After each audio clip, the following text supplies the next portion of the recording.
Iran এবং আমেরিকার যুদ্ধ, ইরান এবং ইসরায়েলের যুদ্ধ, এটি বাংলাদেশে এসেও আশ্রয় পড়েছে। আগামী দিনগুলোতে এই যুদ্ধ যদি প্রলম্বিত হয়, বাংলাদেশ নানাভাবে ক্ষতিগ্রস্ত হবে। আপনারা জানেন যে অতি সম্প্রতি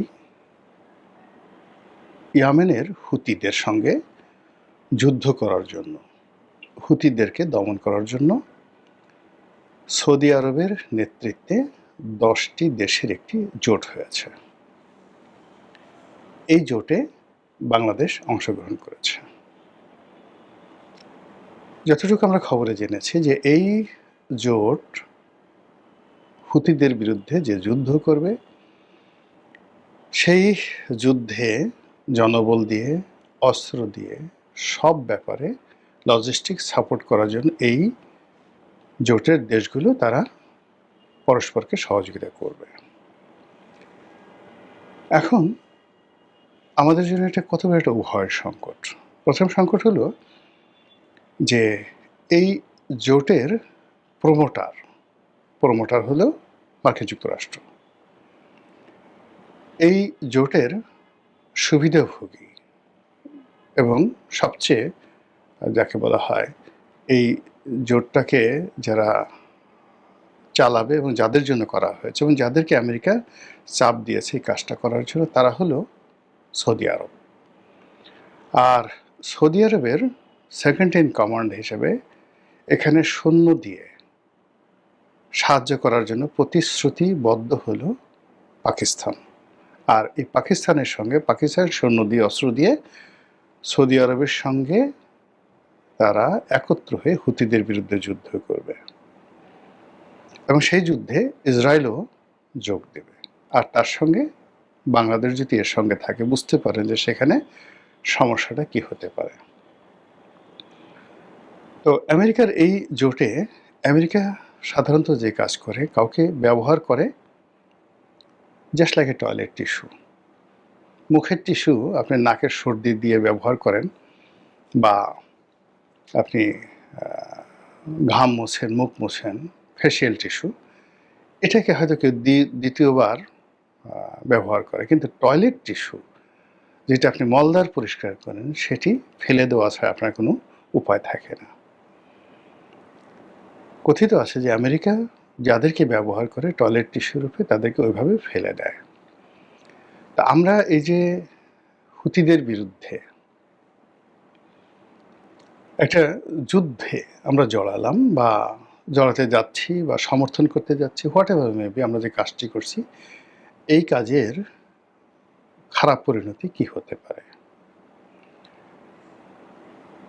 খারাপ পরিণতি হলো যে আমাদের দেশে মূলত যে সকল ইসলামিক জঙ্গি সংগঠনগুলো, গোপন জঙ্গি সংগঠনগুলো রয়েছে, তারা সবাই Hamas, Houthi, Hezbollah, Iran, IS, Taliban, Tehrik-e Pakistan, TTP, এই মতাদর্শের লোকজন।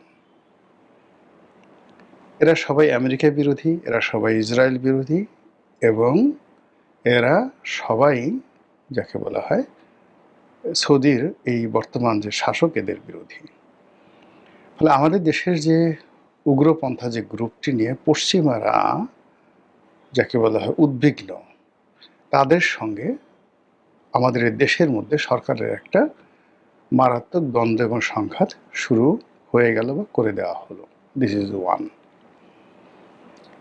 সেকেন্ড থিং হলো, আমাদের যে জাহাজগুলো, আমরা দুইভাবে তেল কিনি। আমরা মধ্যপ্রাচ্য থেকে তেল কিনি, আর সিঙ্গাপুরের যে স্পট মার্কেট, সেখান থেকে তেল কিনি। তো দীর্ঘমেয়াদে ধরুন কাতার থেকে, সংযুক্ত আরব আমিরাত থেকে, সৌদি আরবের আরামকো থেকে, কুয়েত থেকে আমরা যে তেলগুলো কিনি, যেগুলো দীর্ঘমেয়াদে সারা বছর ধরে আমাদের কাছে আসে কম মূল্যে, সেই তেলগুলো বাংলাদেশে আসার জন্য দুটো পথ প্রধানত। একটা হলো এই যে বাব আল মান্দ, ইয়ামেনের এই জায়গা দিয়ে যে একটা সংযোগ পথ আছে, হরমুজের মতো বাব আল মান্দ, যেটা নিয়ন্ত্রণ হুতিদের হাতে। আর একটা বেশিরভাগ তেল আসে হরমুজ প্রণালী দিয়ে। আপনারা জানেন যে এই হরমুজ প্রণালী দিয়ে একটি জাহাজ আসার সময় প্রায় কয়েক মাস আমাদের একটা জাহাজ ইরান আটকে রেখেছিল। পরে অনেক দেন দরবার করে তদবির করে আমরা সেই জাহাজটা ছাড়িয়ে এনেছি।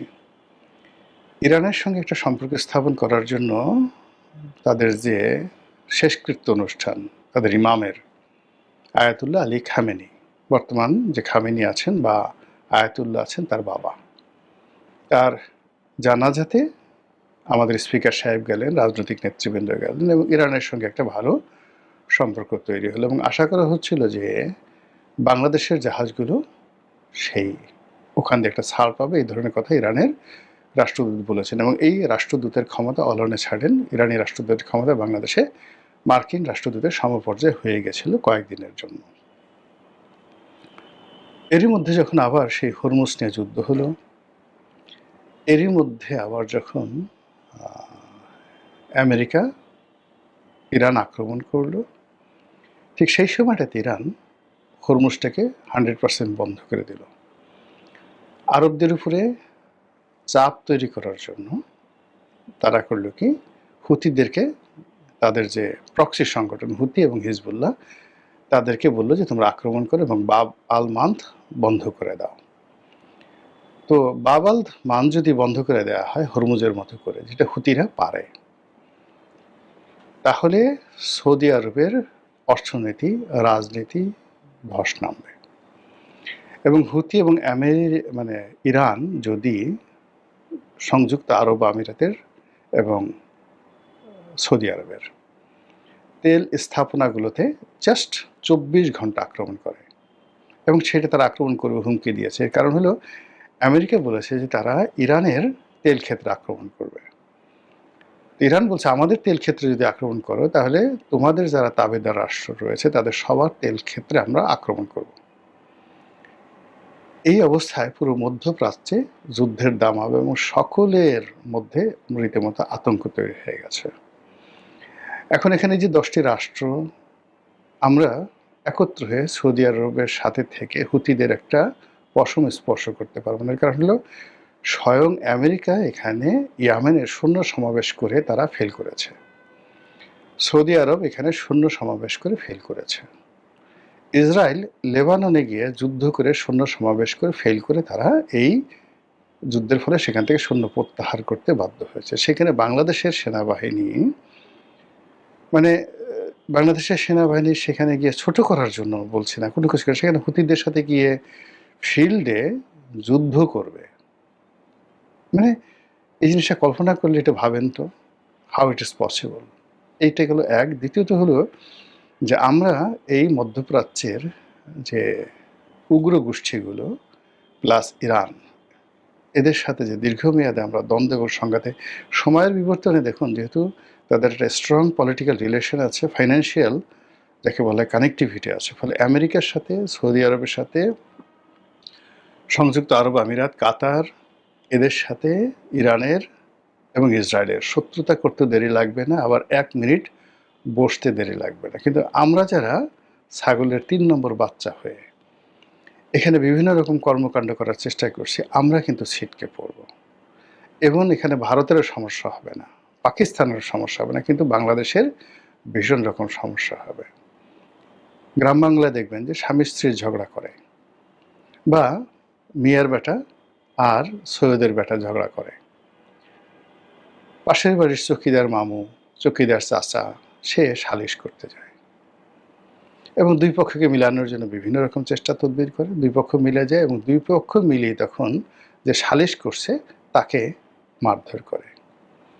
আমরা যে অবস্থার মধ্যে আছি সে অবস্থায় কোনো জোটে যাওয়া, কোনো কারো পক্ষ অবলম্বন করা, কারো জন্য সৈন্য সমাবেশ করা, এই পর্যায়ের ধারের কাছে আমরা যাওয়ার মতো অবস্থা আমাদের নেই।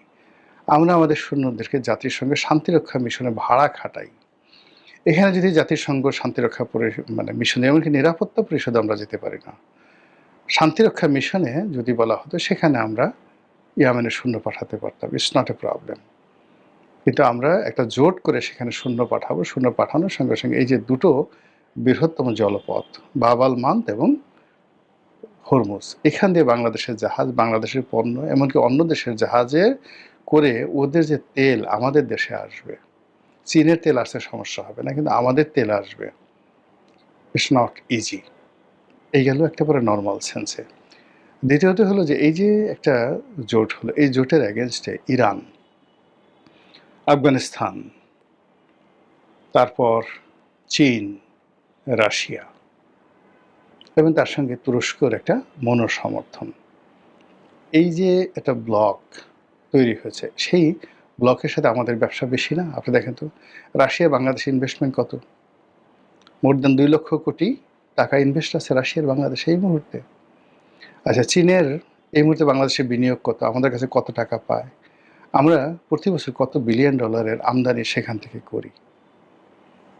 এটা নিয়ে চীনের সঙ্গে আমাদের যে সম্পর্ক, সেই সম্পর্কটা আমরা উন্নয়ন না করে আমরা এখানে কেন গেলাম? কোন অবস্থাতে গেলাম? এই যে একটা পররাষ্ট্রনীতি, এই যে একটা সামরিক জোট, মানে এটা যদি আমরা এর চাইতে আমরা যদি মায়ানমারকে করিডোর দিয়ে দিতাম, আমেরিকা যে করিডোর চাচ্ছে, ইভেন আমরা চীন যে করিডোর চাচ্ছে সেই করিডোরও দিয়ে দিতাম, সেটাও কিন্তু আমাদের জন্য কোনো সমস্যা হতো না। কিন্তু এই যে আমরা এখন যে কাজগুলো করলাম, এই কাজগুলো কোনো অবস্থাতে আমরা সামাল দিতে পারবো না। এমনি নতুন সরকার, নানা রকম বিপদ আছে, বিপত্তিতে আছে, অর্থনৈতিক সংকট আছে, তেলের সংকট আছে, এলএনজির সংকট আছে, সিএনজির সংকট আছে। তারপর আমরা এই যে জনশক্তি রপ্তানি, সেখানে সমস্যা আছে। এই অবস্থা আসলে যে যা চায় সবার সঙ্গে কমপ্লাই এই মুহূর্তে করতে হয় না। এই মুহূর্তে কিছু দরজা বন্ধ রাখতে হয়, কিছু দরজা খোলা থাকতে হয়।